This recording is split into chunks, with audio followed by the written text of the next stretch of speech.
Hi, welcome all to this PraxisAuril Key and Coffee session. My name's Alasdair Cameron. I'm the Director of Strategic Engagement with PraxisAuril. Tamsin, would you like to say hello? Yeah, hi everyone. Tamsin Mann, Director of Policy and Communication at PraxisAuril. Okay, so just so you're aware, we are recording this webinar or this meeting, and we'll make it available afterwards for those of you who want to go through it again, or those who weren't able to be here with us live. Again, to remind you to please have your mics on mute until we open up for comments. We can use the raise the hand feature, which you'll find by clicking on, I think, participants, and then you should have an option to raise hand if you want to interrupt us and make a point as we go through.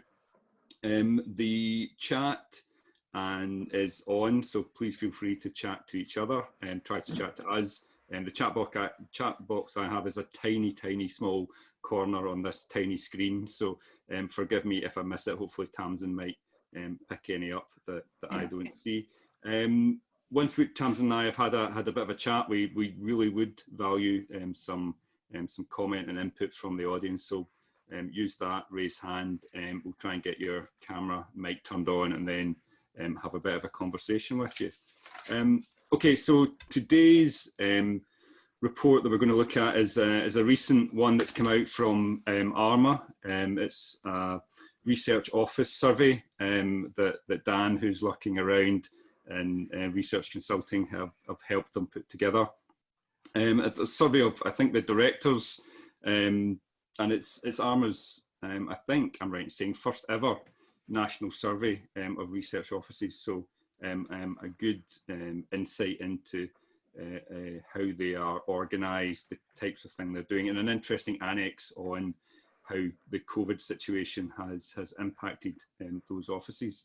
I guess the opener for me, Tamsin, is that when I read through it, the main thing that jumped to me was 60% are the research office is a shared office with either research and enterprise or research and innovation. So are we in some ways talking about the same group of people compared to who Praxis would normally speak, or is there distinct differences? Yeah, so I think there is a distinct difference in terms of the audience that research consulting we're really trying to capture. So I think, Dan will correct me if I'm wrong, I'm sure, but from what I understand, even if somebody was sitting in a research and enterprise office, it was that research-led function that this survey was really trying to speak to. So it is that bit of the ARMA audience that is a little more distinct from a kind of more traditional PraxisAuril audience. But of course, one of the messages that comes out of the report is that these lines are being increasingly blurred.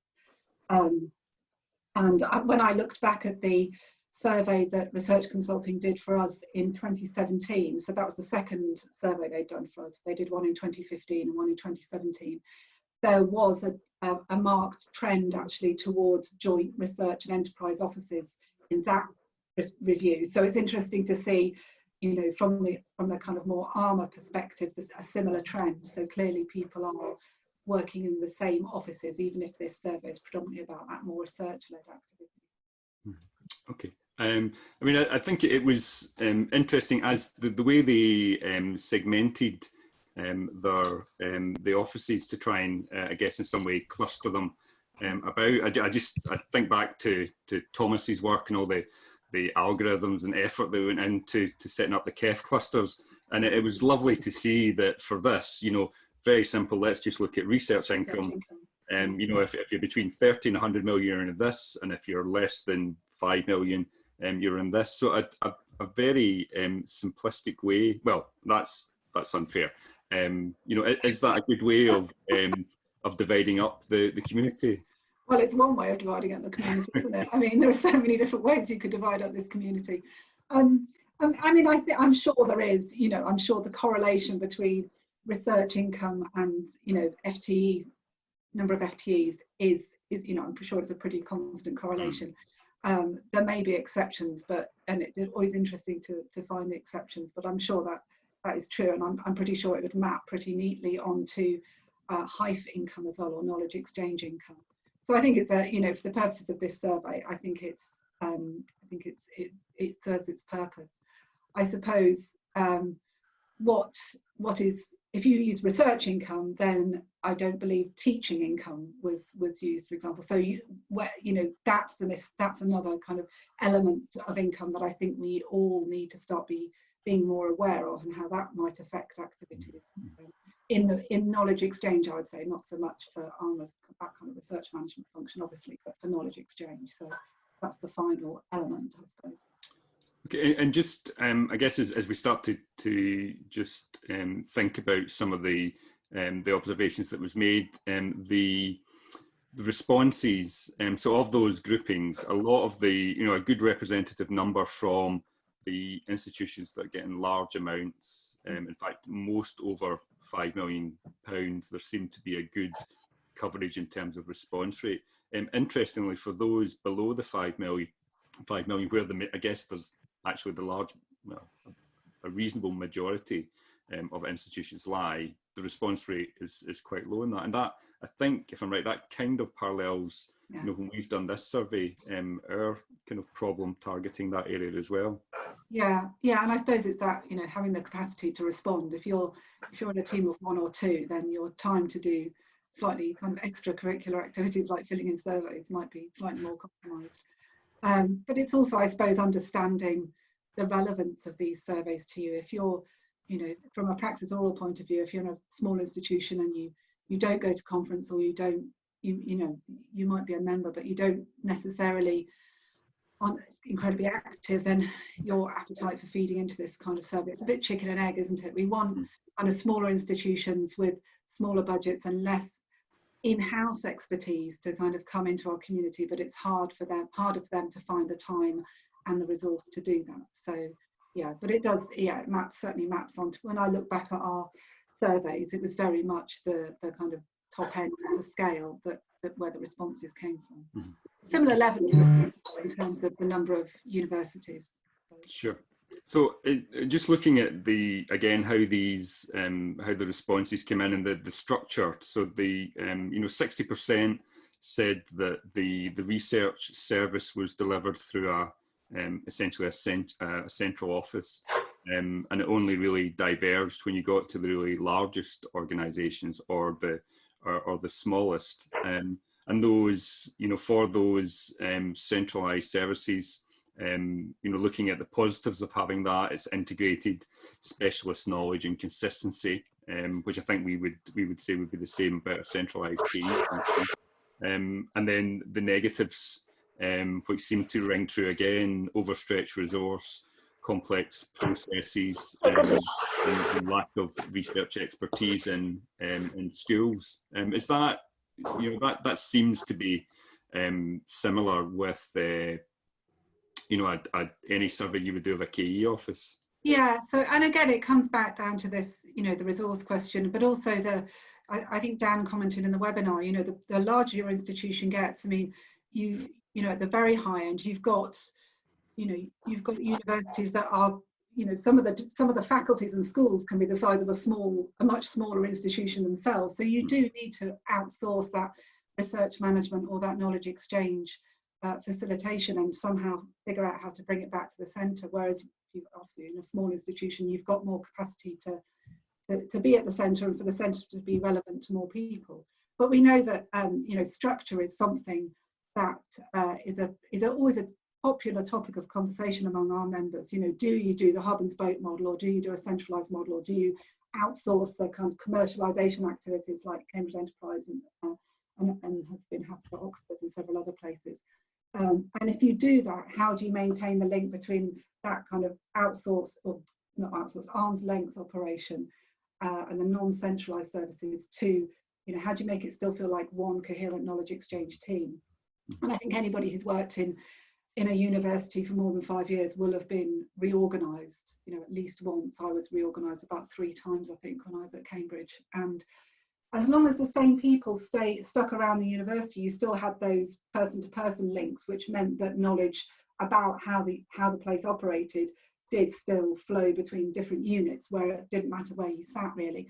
But as soon as somebody left, and that kind of local knowledge left as well, and you didn't have that person-to-person link anymore, I've always kind of, half jokingly said that one day I'm going to write my thesis about the importance of kitchens in knowledge exchange, because I really think, having these places where people do just happen to come together, shared services kind of thing, shared infrastructure are really important.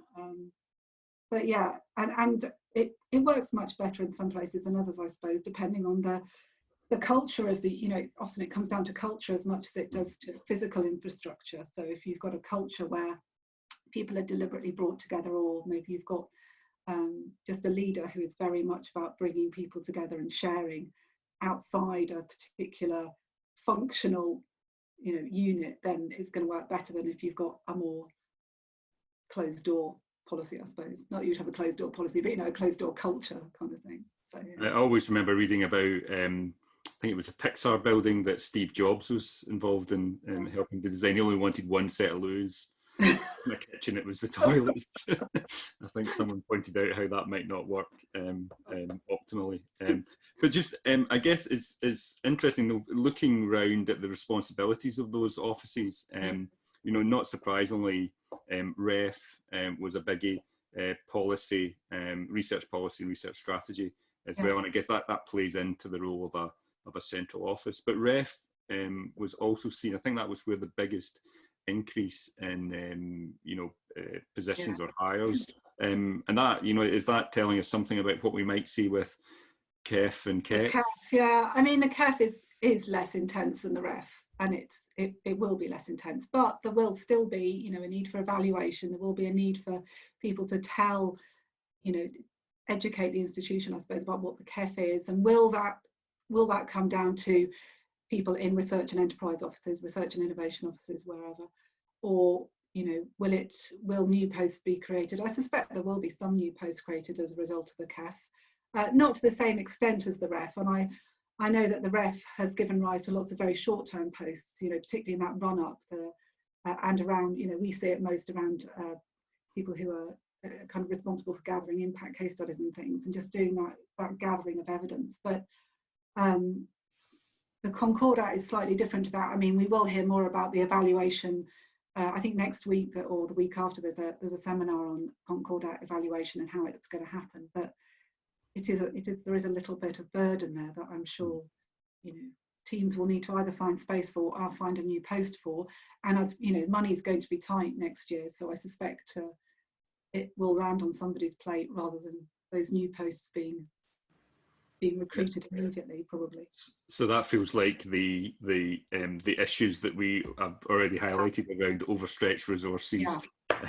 It's just going to get worse. One thing that did surprise me, and maybe it's because of the amount of work that you and I and members of our community have looked at around maturity models and measuring performance, continuous improvement, was a statement that no real use of KPIs and limited evidence of academic feedback surveys being used to assess the quality of support given.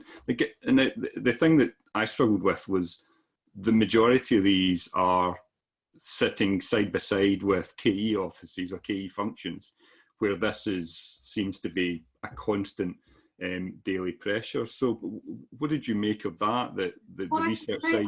I wondered if it was a reflection on KE as an external facing activity, and so whereas I suppose the research management function's more internal facing, and that's maybe that accounts for the way that the KPIs are or aren't used.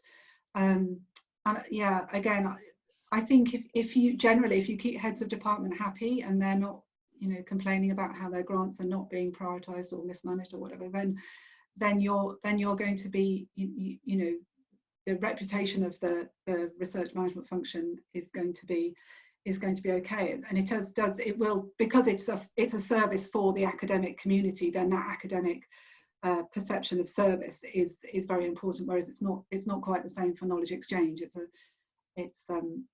got a different customer base, I suppose.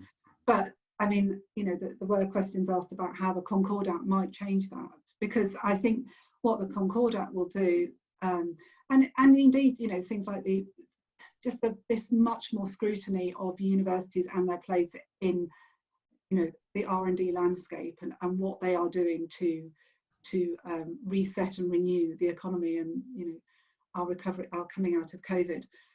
I think there will be much more scrutiny on that whole service, you know, relating grants to impact, to knowledge exchange, you know, and I think that's something we do need to do more of. We need to have a better oversight of that whole pathway.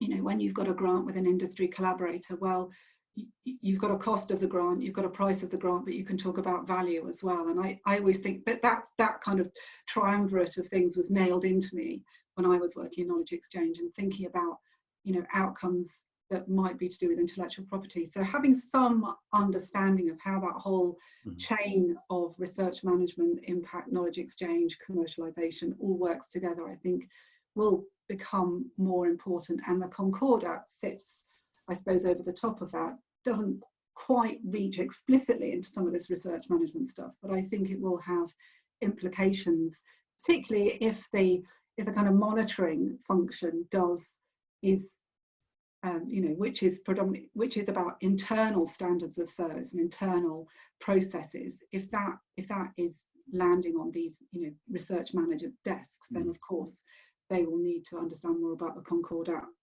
more broadly, I suppose.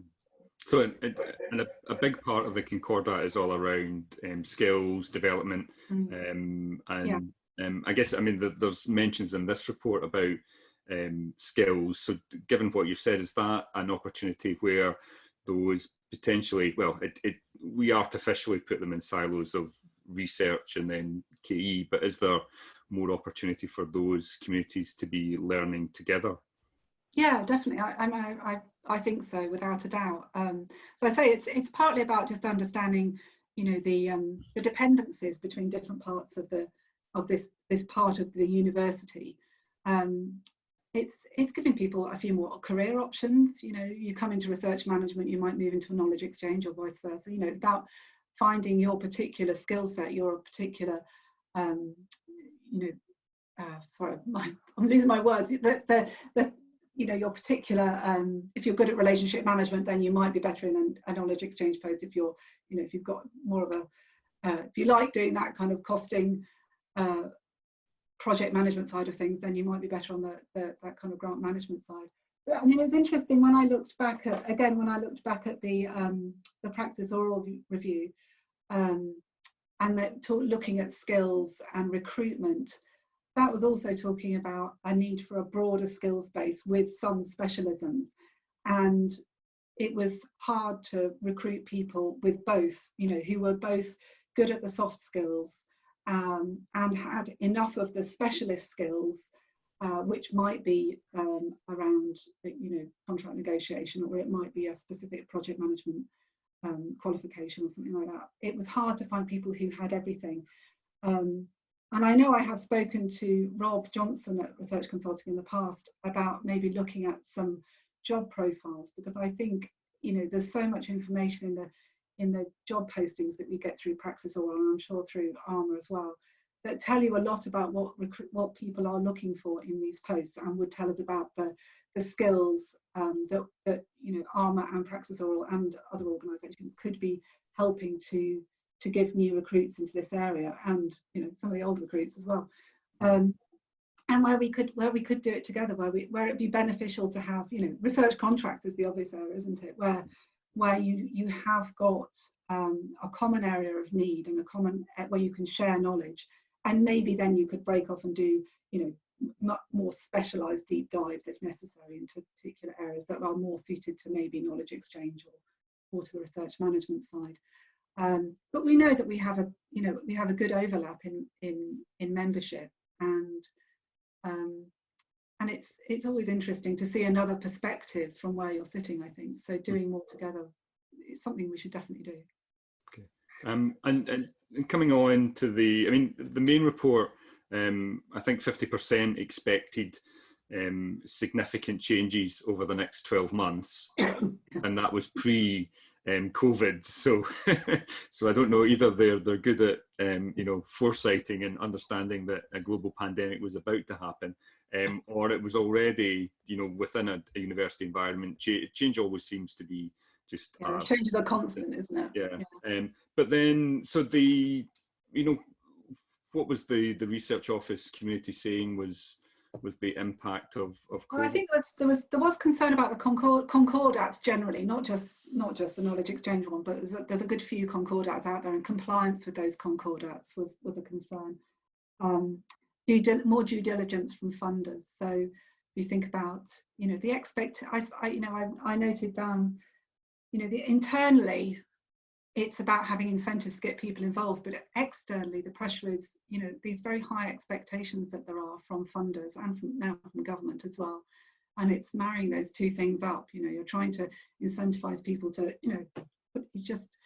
academics need to put in grants, but on the knowledge exchange side, it's the incentives is still a challenge.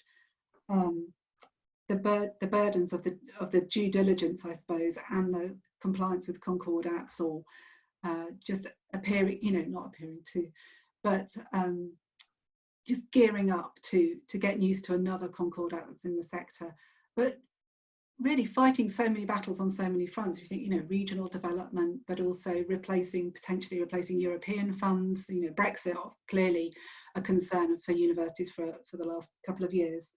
So how does that, with COVID coming into that situation as well, how's that?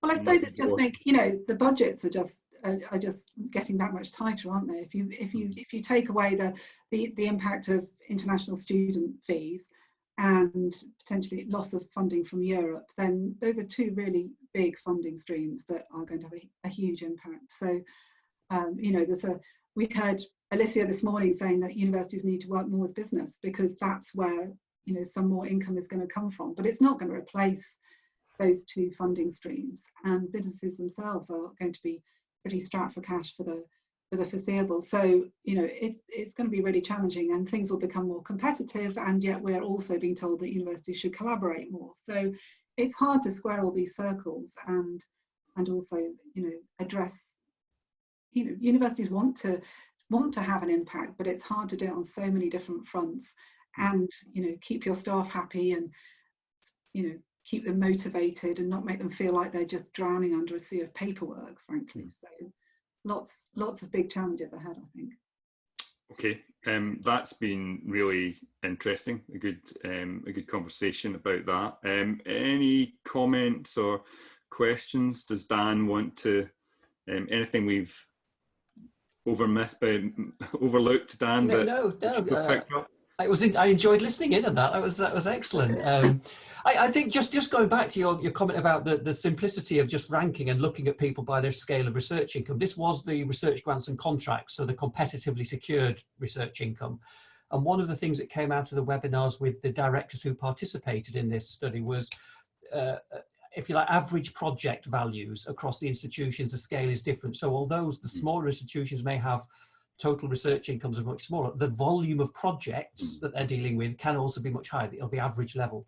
We did actually discuss that actually getting a realistic number, or what is a project, is a slightly more difficult definition to come across. But it was a sensible kind of observation that a more nuanced sense of what volumes are being dealt with might be found in that sort of area, but it's much more difficult to get robust information on. So it's kind of tacitly known, but not evidenced in quite. Yeah, and I suppose there's also a point about kind of repeat custom, because if you have a major research partner or a regular research partner, then you're not always having to start again with getting them used to the processes, and maybe doing a bit of due diligence on their assets and things to make sure they will actually kind of honour the grant at the end of the day, or have got that kind of longevity. So if you're always having to find new partners and start up again, then that's a burden that maybe a more well-established kind of pipeline of customers you won't have to face.